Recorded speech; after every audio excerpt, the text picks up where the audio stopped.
wa yassir li amri wahlul 'uqdatam min lisani yafqahu qawli.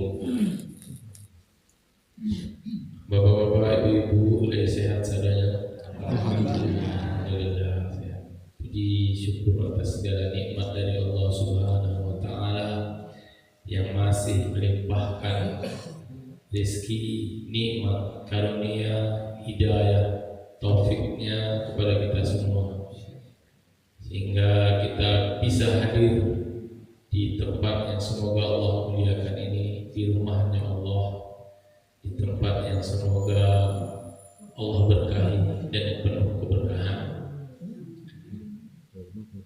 Terus kita memuji Allah yang telah menciptakan kita dan menciptakan bumi, alam semesta, dan menghamparkan isi bumi semua ini untuk bisa kita kelola, kita nikmati, kita manfaatkan yang halalnya dan kita jauhi yang haramnya. Dan Allah juga menciptakan kita tidak sia-sia. Allah turunkan Al-Quran, Allah turunkan sebuah pedoman untuk anak cucu Adam, untuk seluruh manusia, agar anak cucu Adam itu, agar manusia-manusia itu semua mampu berjalan dan bisa berjalan sesuai dengan fitrahnya masing-masing. Allah turunkan Al-Quran sebagai undang-undang untuk manusia semuanya. Dan Allah buat pula kaidah besar di dalam Al-Quran, karena dalam hidup ini tidak semua yang kita inginkan terjadi. Tidak semua yang kita minta, tidak semua yang kita doakan, tidak semua yang kita planning, yang kita tulis, yang kita program terjadi seperti yang kita inginkan. Bahkan ada beberapa hal, beberapa kejadian yang mungkin sengaja kita hindari, ternyata itu pula yang terjadi. Maka kadang kita sudah saya usahakan untuk jangan sampai terjadi, tapi pada faktanya terjadi juga. Begitulah kehidupan. Ketetapan Allah akan pasti terjadi.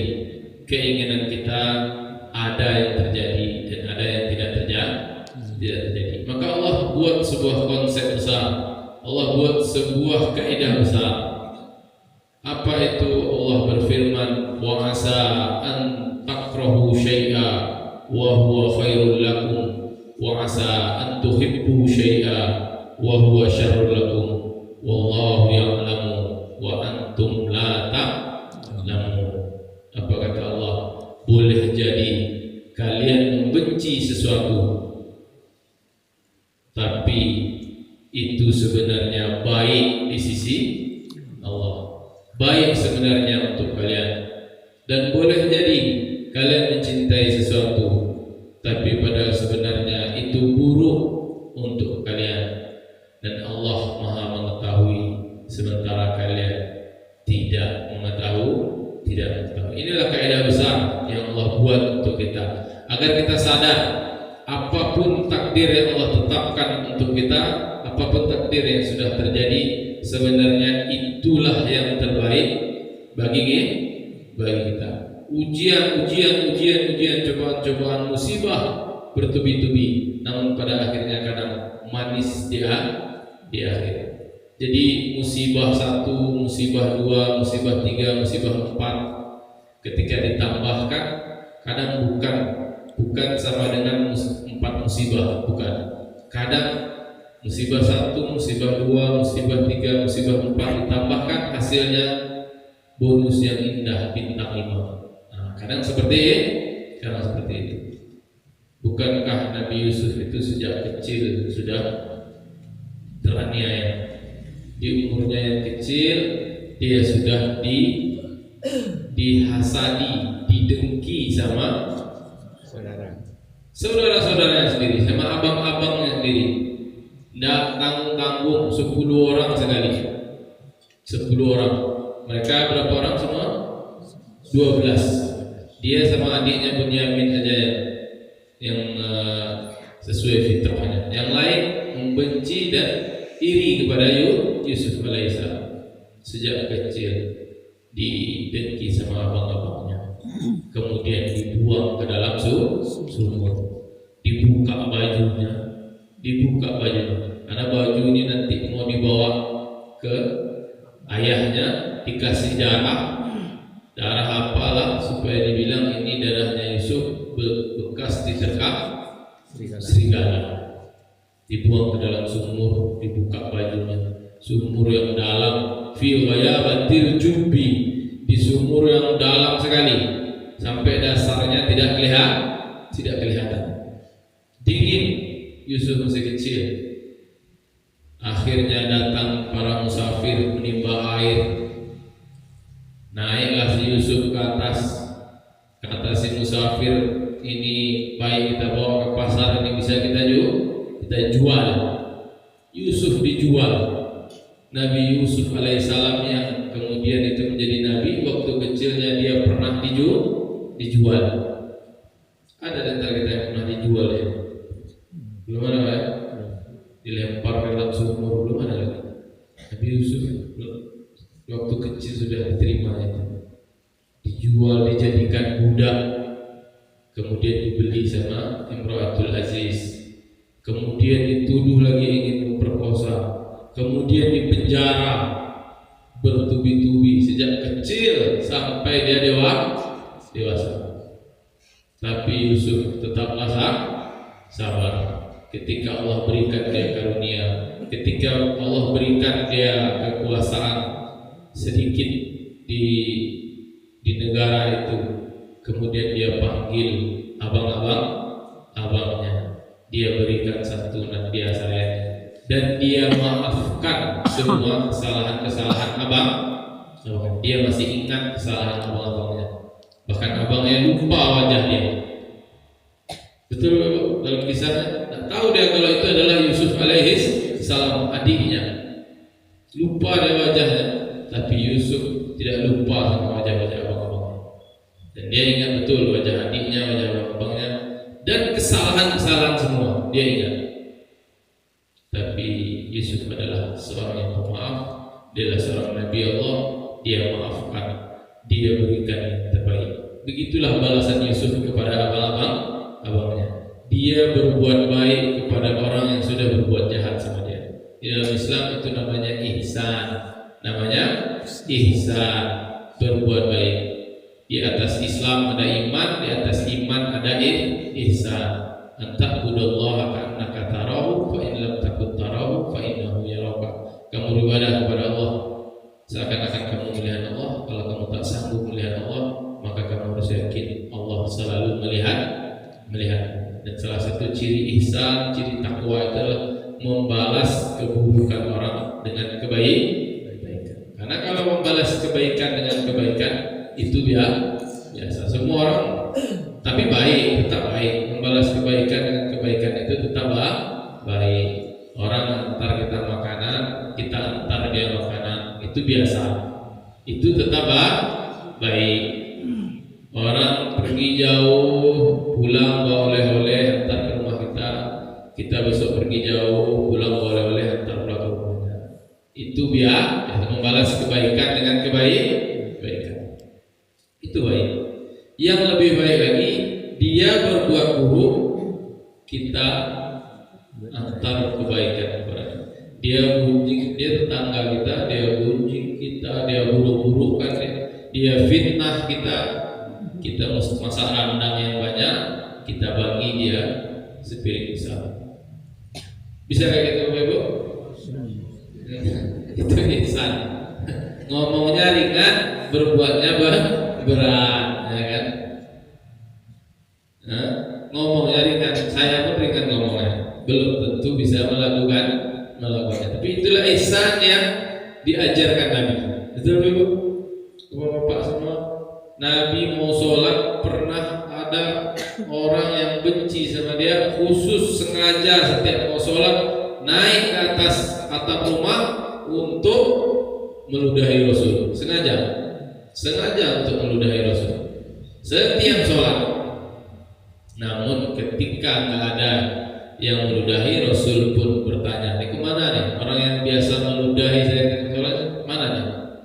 Ternyata ketika ditanyakan dia sedang sakit. Siapa orang yang pertama kali menjenguk dia? Bukan sahabatnya, tapi orang yang diludahi, Nabi Muhammad yang menjenguknya. Orang yang meludahinya sakit, Nabi datang menjenguknya. Kalau kita, orang yang menzolim kita itu sakit, apa kita bilang? Mampus lah. Syukurlah. Itulah kena azabnya. Kalau Nabi ya. Justru dengan dakwah seperti itulah akhirnya sang peludah Nabi ini akhirnya masuk Islam. Itu Nabi berdakwah, membalas kezaliman, membalas keburukan dengan kebaikan itu membuat si pelakunya tak berdaya. Apa tak berdaya? Orang ini udah saya sakitin, saya jelek, saya fitnah, saya segala macam, dia masih aja berbuat baik sama saya.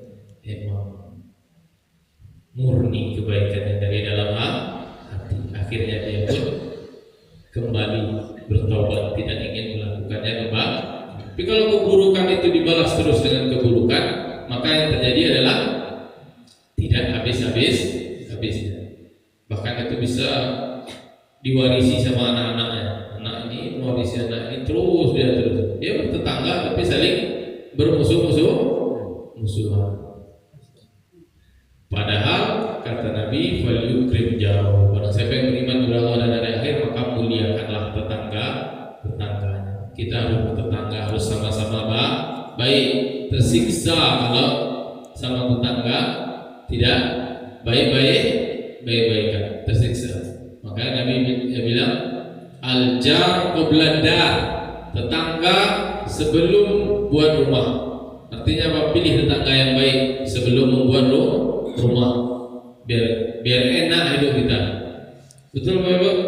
Tetangga dilemparnya sampah, dialirkannya air hujan ke rumah kita, kan berkelahi terus, padahal sering kita. Maka kaidah yang agung dari, kembali kepada kaidah yang agung dari Allah Subhanahu wa taala, wa asa an takrahu syai'a wa huwa khairul lakum wa asa an tuhibbu syai'a wa huwa syarrul lakum. Ayat ini diawali dengan kutiba alaikumul qital wa huwa kurhul lakum.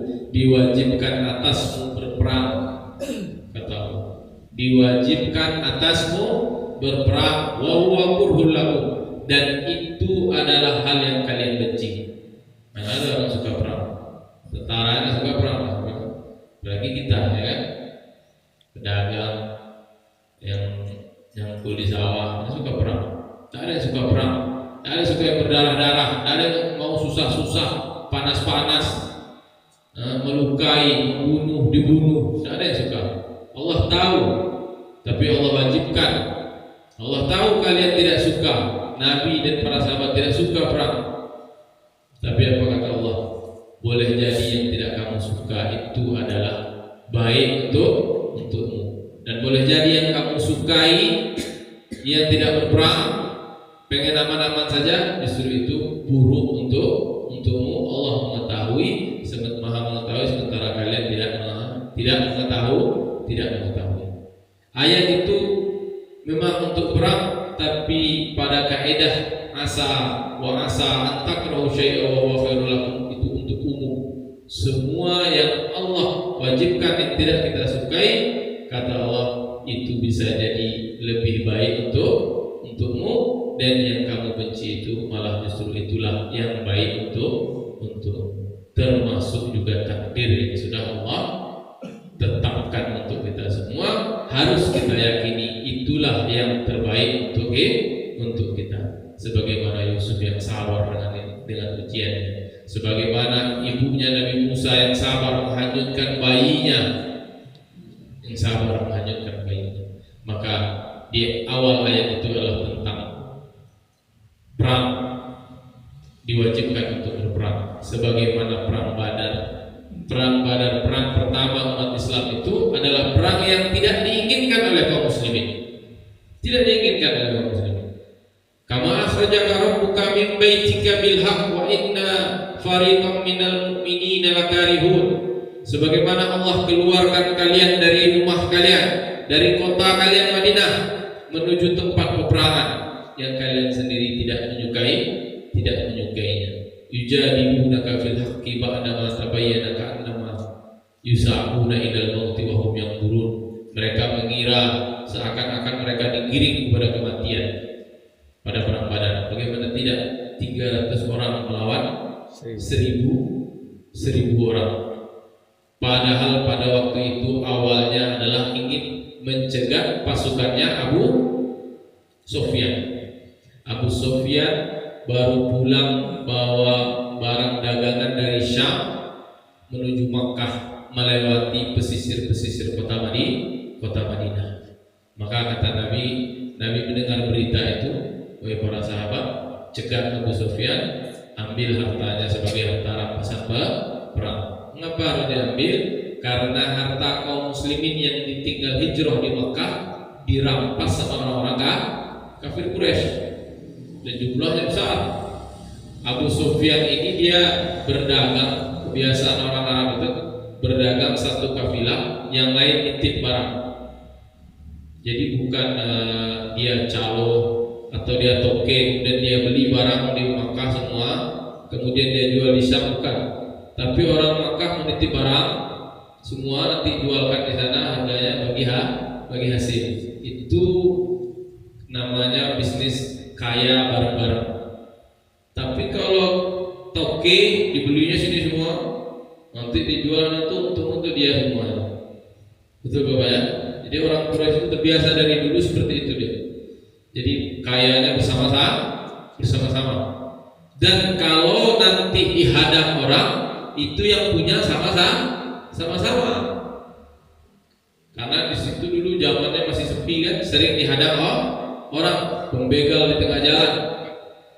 Nah kalau dihadang orang, satu Makkah keluar, yang punya harta keluar semua kabilah-kabilahnya untuk menyerang orang yang menghadang rampasan barang dagangan itu. Sebagaimana Nabi yang ingin menghadang pasukan Abu Sufyan yang diperkirakan ada 1000 unta yang dibawanya, ada 1000 unta, ada puluhan ribu dinar.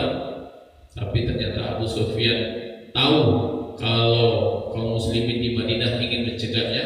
Abu Sufyan memerintahkan salah seorang pasukannya atau temannya untuk segera ke Mekah, kasih tahu pada orang Mekah harta mereka dirampas kaum muslimin. Akhirnya Abu Sufyan dengan barang dagangannya berkeliling pesisir pantai untuk menjauhi Madinah, menjauhi kota Nabi, dan orang-orang Mekah datang pasukan Abu Jahal untuk menghancurkan pasukan Nabi Muhammad SAW 313 orang. Sementara kaum muslimin ini menginginkan yang pasukan Abu Sufyan yang tidak bawa harta, paling 70-an orang bawa, yang enggak bawa senjata, bawa harta. Ini yang diinginkan.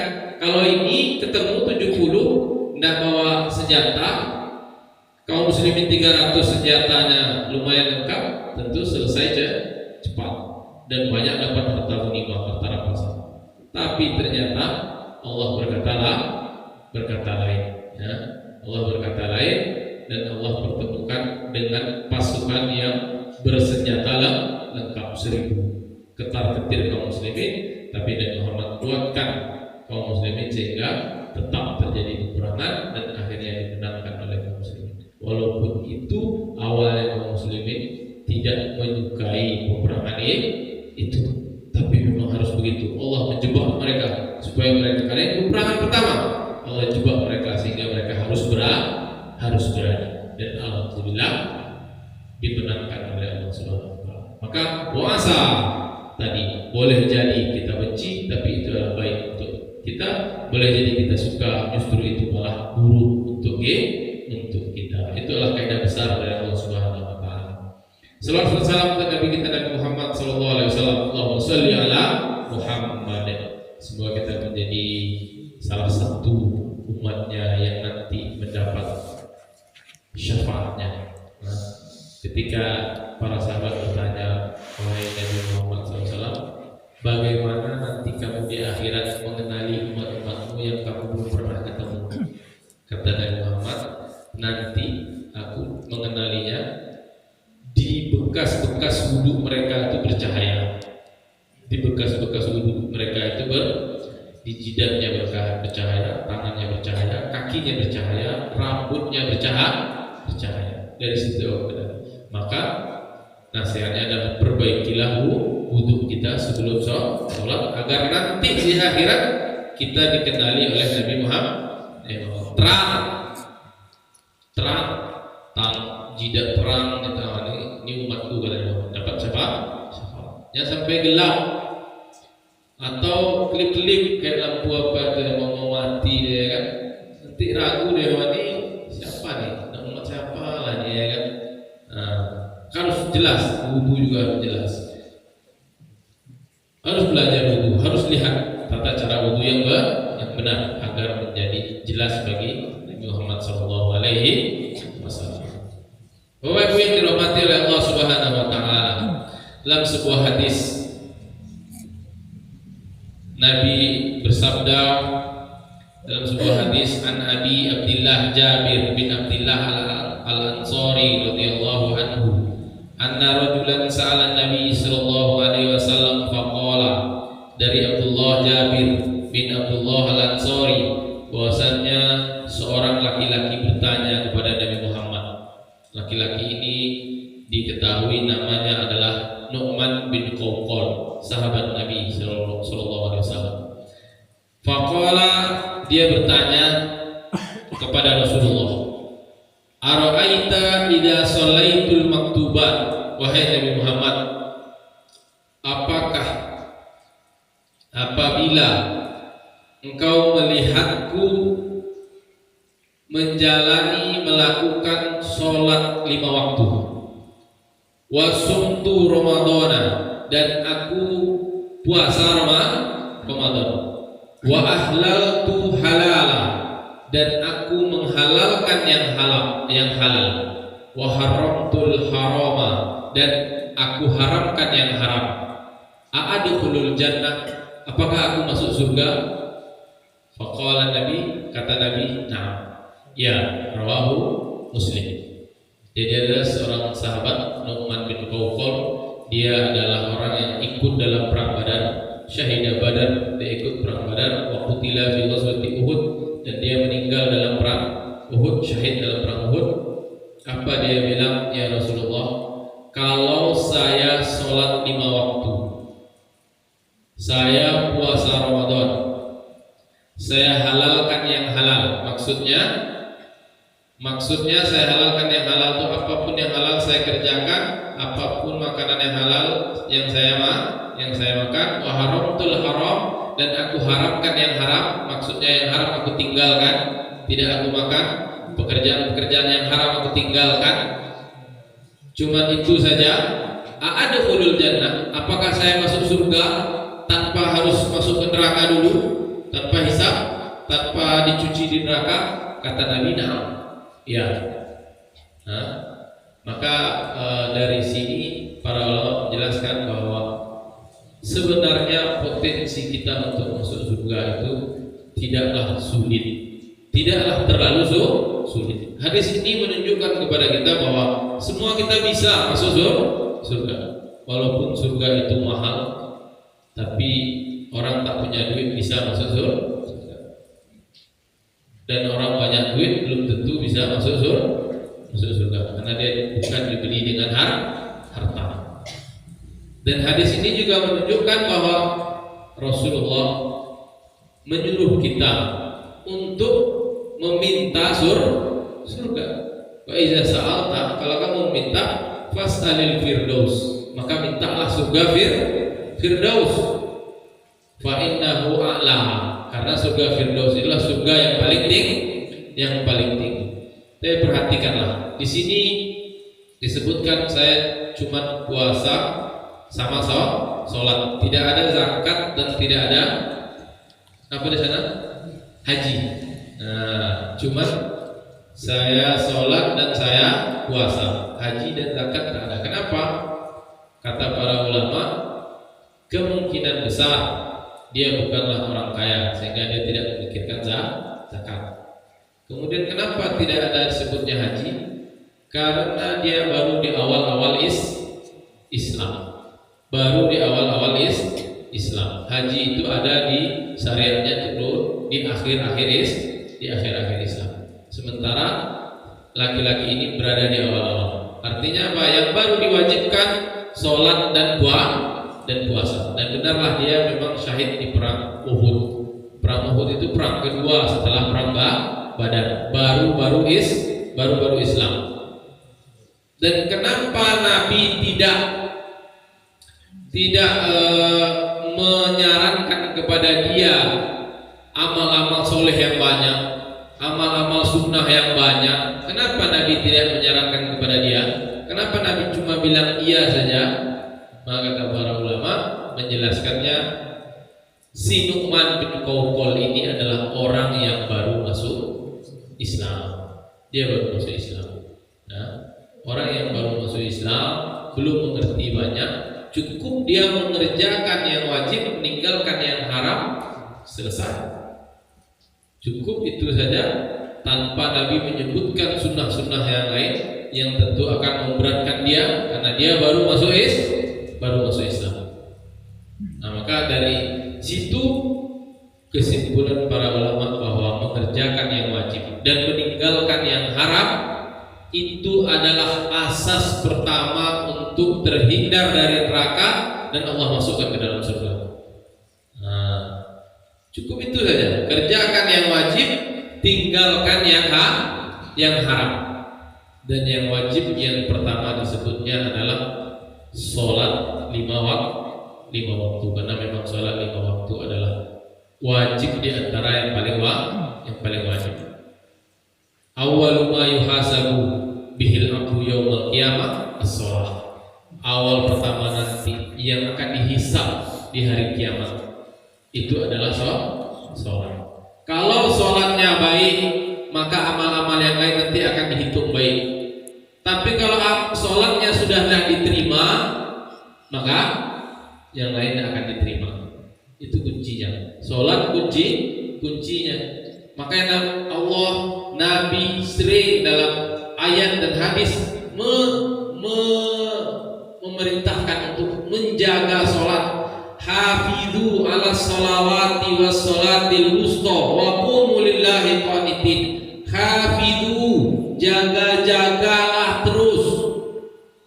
Kalau ringannya ihfadhu, jagalah dalam bahasa Arab. Tapi kalau hafidhu, teruslah jaga, jangan pernah tinggalkan sekalipun. Yang 5 waktu itu hafidhu ala sholawati wa sholatil wusta, dan sholat wusta. Sholat apa? Sholat asar. Yang paling kuat pendapatnya sholat asar. Ada yang bilang sholat maghrib, ada yang bilang sholat zuhur, ada yang bilang sholat asar. Dan yang paling kuat adalah sholat asar.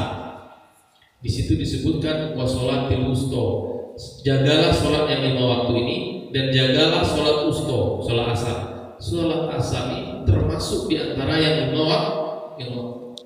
Artinya apa? Allah lebih menekankan di sholat asar karena sholat asar ini termasuk sholat yang agak dilalaikan oleh kaum muslimin. Betul Bapak?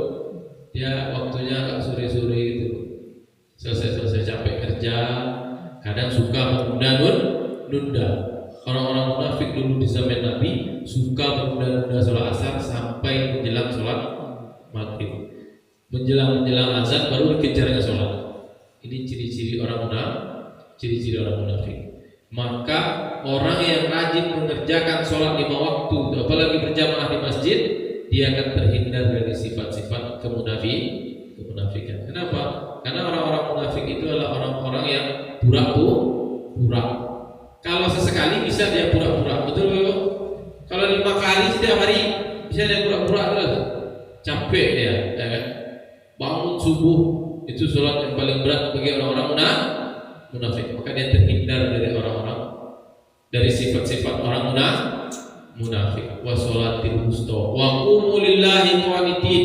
Saking wajibnya apa kata Allah di ayat setelahnya, wa in khiftum farijalan aw rukbana, kata Allah. Fa idza amintum fadhkurullaha kama 'allamakum ma lam takunu ta'lamun. Apa kata Allah? Bahkan seandainya kalian dalam kondisi ketakutan, dalam kondisi perang, fa in khiftum farijalan aw rukbana, maka sholatlah dalam kondisi berjalan atau di atas kendaraan. Sholat terus, maka jangan pernah berhenti sholat. Tidak ada alasan untuk tidak sholat. Kalau nggak bisa berdiri, duduk. Tak bisa duduk, berbaring. Tidak bisa berbaring, apalagi mereng ini ya. Tidak bisa juga isyarat dengan mata. Tidak bisa juga dengan hati. Tidak bisa wudhu pakai tayamum. Tidak bisa tayamum, tidak usah tayamum. Tidak bisa ngapa-ngapain, cuma hati yang masih hidup. Tidak perlu tayamum, tidak perlu wudhu. Sholat jangan pernah tinggal. Begitu kewajiban sholat untuk kita. Beda sama kewajiban-kewajiban yang lain. Puasa sakit boleh ditunda, besok-besok. Lagi safar boleh ditunda. Sholat tidak bisa. Maka kalau seandainya pun di medan perang, ayat itu turun ketika Nabi Muhammad mengakhirkan sholat asar di perang Ahzab. Di perang Ahzab itu perang yang sangat mencekam, karena selain orang-orang kafir datang dari Mekah mengepung Madinah, orang-orang Yahudi yang perjanjian damai di Madinah pun ikut mengepung Nabi Muhammad. Pengkhianat di Banu Quraidah, Banu Qainuqa, Banu Nadir, 4 kabilah Yahudi berkhianat kepada Nabi, sehingga Nabi direpotkan oleh orang-orang munafik itu, orang-orang Yahudi, orang-orang kafir dari Makkah, sehingga Nabi mengakhirkan sholat asar. Bukan karena Nabi lupa, bukan karena apa-apa, karena direpotkan oleh orang-orang kafir ini. Akhirnya Nabi menunda sholat asar. Maka di situ ditegur Allah. Wa in khiftum farijalan aw rukbana. Kalau kamu tak sedang kondisi takut, kondisi perang, sambil jalan sholat, sambil naik kuda, naik unta sholat, tidak boleh ditinggalkan, bahkan tidak boleh diakhirkan.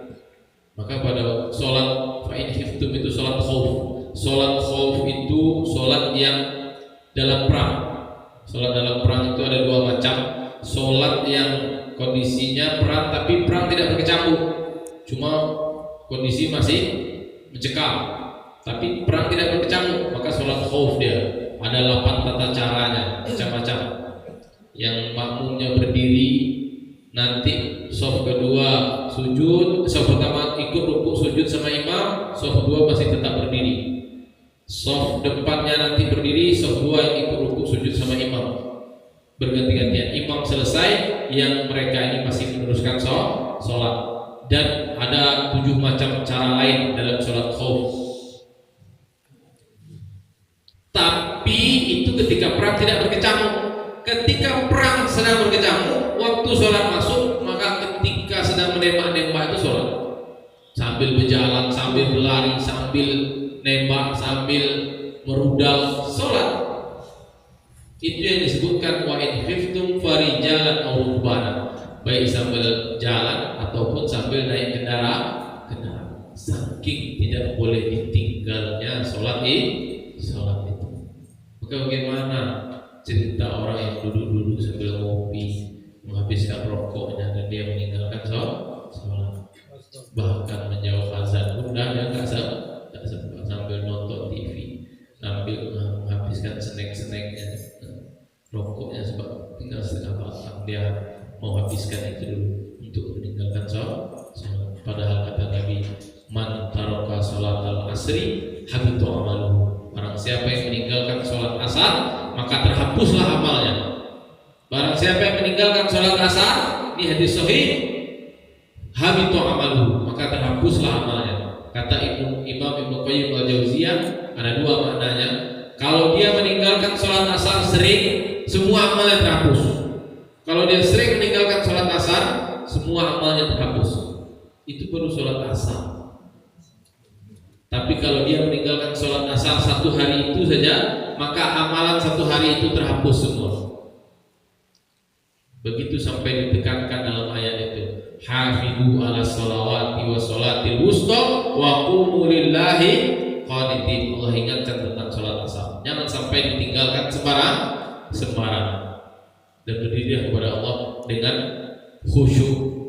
Nah, itulah tentang sholat. Wa idza amintum, tapi kalau kalian sudah merasa aman lagi, fadhkurullaha kama 'allamakum ma lam takunu ta'lamun. Maka sholatlah seperti kalian sholat seperti biasa, sebagaimana yang Allah ajarkan kepada Rasulnya dan Rasulnya ajarkan kepada kita semua. Maka si Nu'man bin Qawqal tadi tahu betul apa kewajiban yang paling diwajibkan oleh seorang muslim, yaitu sholat, puasa, zakat dia waktu itu tidak terhitung, kemudian haji waktu itu belum ada, kemudian dia halalkan yang halal, dia haramkan yang haram.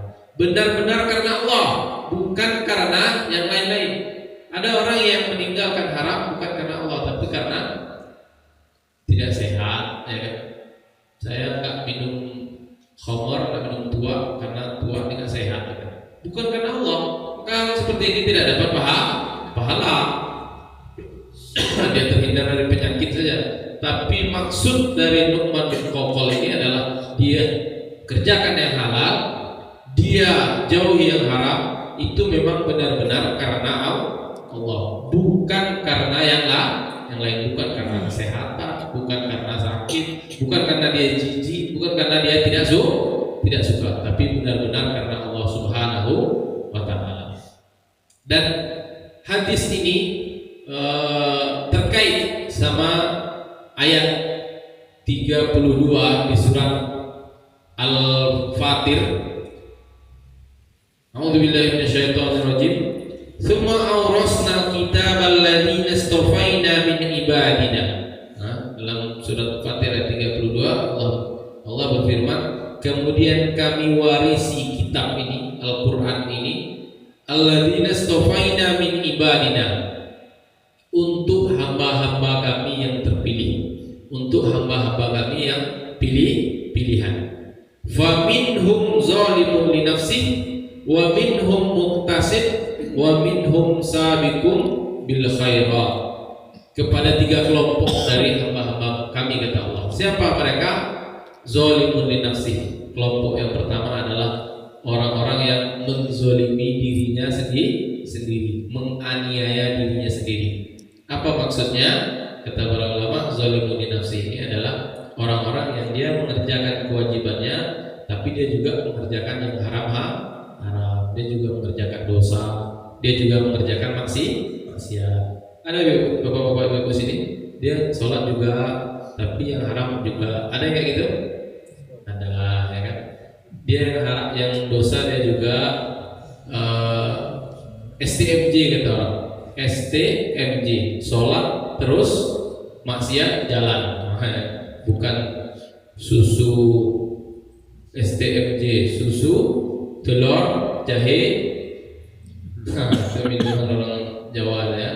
Tapi ini sholat terus maksiat jalan. Sholat juga berjudi juga, ya kan? Kadang sholat, kadang tidak. Nah, ini namanya zalimun li nafsi. Dia menzolimi dirinya sendiri. Dia menganiaya dirinya sendiri, bukan menganiaya orang lain. Kalau menganiaya orang lain berat hukumannya. Zolim kepada orang lain berat hukumannya. Maka dosa kita yang berkaitan sama orang lain itu berat. Tapi kalau dosa kita kepada Allah, Allah Maha Pengampun, Allah Maha Penerima Taubat, Allah Tawwabur Rahim, Allah Maha Pengampun. Tapi kalau dosa kita terkait sama orang lain, menzolimi orang lain, maka kata Allah, inni haramtu dzulma ala nafsi. Aku haramkan menzolim itu kepada diriku sendiri, kata Allah. Fala tadzalamu, maka jangan sampai kalian saling menzolimi. Adzulmu dzulumatu yaumil qiyamah. Kezaliman hari kiamat. Kalau kita berdosa kepada Allah, kita minta ampun kepada Allah, bertobat.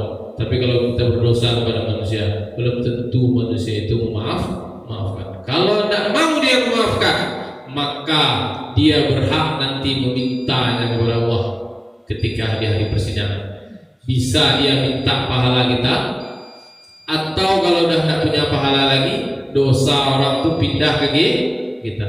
Maka berhentilah menzolimi orang lain. Hati-hati sekali menzolimi orang lain, menyakiti hati orang lain. Karena tak semua orang itu pemaaf. Wa minhum muqtasid, dan di antara mereka yang sedang-sedang, pertengahan. Yang pertengahan inilah yang dimaksudkan dalam hadis tadi, mengerjakan yang halal dan menjauhi yang haram. Muqtasid ini kata para ulama, dia cuma mengerjakan yang wajib-wajib saja dan menjauhi yang haram-haram saja. Yang sunnah-sunnah tidak dia kerjakan. Jarang sekali dia kerjakan. Puasa sunnah, sholat sunnah, masuk masjid, sholat jamaah, itu pulang dah. Tapi yang haram dia jauhi, yang wajib dia kerjakan. Itu namanya muqtasid. Itu kelompok kedua. Kelompok yang ketiga, sabiqum bil khairat. Sabiqum bil khairat itu dia mengerjakan yang wajib, meninggalkan yang haram, dan mengerjakan hampir semua yang sunnah-sunnah itu semua. Kita di kelompok mana Bapak Ibu? Yang zalimul nafsi, yang kadang wajib, kadang maksiat juga, atau muqtasid, tidak pernah maksiat tapi melakukan yang wajib saja, tidak ada yang sunnah-sunnah, atau sabiqum bil khairat, yang wajib-wajib kerjakan, yang sunnah dikerjakan semua, yang haram ditinggalkan, yang makruh ditinggalkan. Kira-kira kita di kelompok yang mana? Ketiga, sabiqum bil khairat itu ya, insyaallah ya, yakin. Tapi kata para ulama, kenapa yang didahulukan zalimul nafsi? Kenapa? Kata para ulama, karena golongan itulah yang paling banyak. Itu yang paling banyak. Sepertinya kita ini kayak itulah kayaknya. Tapi insya Allah itu semuanya adalah ahli surga. Semuanya ahli surga. Karena di ayat setelahnya apa kata Allah?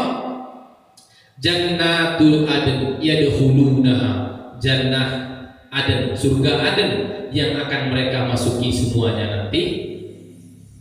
Yuhallawna fiha min asawir min zahabin, dan mereka akan diberikan perhiasan di sepanjang tangan dan kakinya ini, yang bekas wuduknya itu ada perhiasan gelang kaki dari mutiara-mutiara, yakut dari mutiara-mutiara yang terbaik dan terindah itu akan walibasuhum fiha harir, dan baju-baju mereka nanti terbuat dari sutra.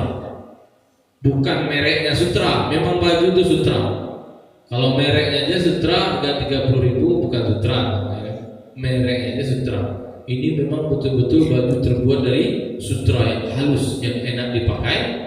Itu mereka semua masuk ketiga-tiganya. Kenapa? Karena mereka ketiga kelompok ini adalah kelompok yang dipilih Allah, walaupun masuk ke surganya bermacam-macam, bertingkat-tingkat. Apa kata para ulama? Yang sabiqun bil khairat masuknya sabiqun bi ghairi hisab, dia yang duluan masuk. Yang mengerjakan yang wajib-wajib, banyak menambah dengan yang sunnah-sunnah, menjauhi yang haram, bahkan meninggalkan yang makruh-makruh, dia yang pertama masuk surga tanpa hisab. Tidak perlu dia tong-tong. Pas dipanggil fulan, oh masuk langsung, tidak ada dihisab-hisab. Sementara yang muqtasid hisaban yasiro, yang muqtasid, yang dia tadi, yang muqtasid yang mana Pak? Yang dia mengerjakan yang wajib-wajib tapi meninggalkan yang haram, tidak mengerjakan sunnah. Kita tidak ada mengerjakan sholat sunnah, puasa sunnah, tidak ada zakat, sedekah tidak ada. Nah itu hisab yasiro, dia akan dihisab dengan hisab yang mudah, hisab yang mudah, tidak berat. Ditanya-tanya dikit-dikit, tanya ini, minta ampun Allah, kemudian Allah masukkan ke dalam surga tanpa masuk neraka juga, tanpa masuk neraka. Yang zalimun li nafsi, yang terakhir, yang ini agak lama prosesnya. Dia agak lama di padang mahsyar, sampai dia berdegup-degup jantungnya. Surga apa neraka? Ya surga apa neraka? Sedih mereka. sedih mereka karena mereka diakhirkan. Ini yang zalimun li nafsihi. Ini yang zalimun li nafsihi. Dan golongan inilah yang paling banyak kata para ulama. Karena dia berbuat wajib juga berbuat yang mungkar. Tapi kemudian ternyata Allah ampuni mereka. Allah ampuni, Allah rahmati mereka. Allah ampuni karena dosa-dosanya masih diampuni oleh Allah. Karena Allah Maha Pengampun. Allah Maha Pengampun sekali. Di padang mahsyar itu Bapak Ibu, saking Maha Pengampunnya Allah, orang kafir itu mengira dia akan diampuni ulang. Orang kafir dia udah husnuzon loh dia kepada Allah, ya kan? Berprasangka baik dia kepada Allah. Allah akan jawab ampunan. Padahal Allah tidak akan mengampuni mereka. Tapi karena besarnya ampunan Allah tuh, orang kafir mengira dia akan diampuni oleh Allah. Tapi Allah tidak akan pernah ampuni orang kafir. Allah hanya menyayangi dan mengampuni orang-orang yang mengucapkan la ilaha illallah. Maka terakhir zalimun li nafsihi, akhirnya masuk juga surga tanpa diazab di neraka. Maka mereka berbuat dosa, tapi dosanya tidaklah dosa-dosa yang besar sekali, sehingga Allah ampuni dosa-dosa mereka. Mereka minta ampun kepada Allah dan Allah ampuni dosa-dosanya. Dan semoga kita bisa masuk dalam 3 golongan ini, minimal 3 golongan. Kalau bisa golongan yang ketiga, sabiqun bil khairat. Semoga Allah mudahkan kita dalam beramal soleh, dan semoga Allah terima amal soleh kita, dan Allah ampuni dosa-dosa kita semua. Kurang lebihnya kami mohon maaf. Astagfirullahalazim. Kita tutup dengan doa kafaratul majlis. Subhanaka Allahumma wa bihamdika asyhadu an la ilaha illa anta astaghfiruka wa atubu ilaik. Assalamualaikum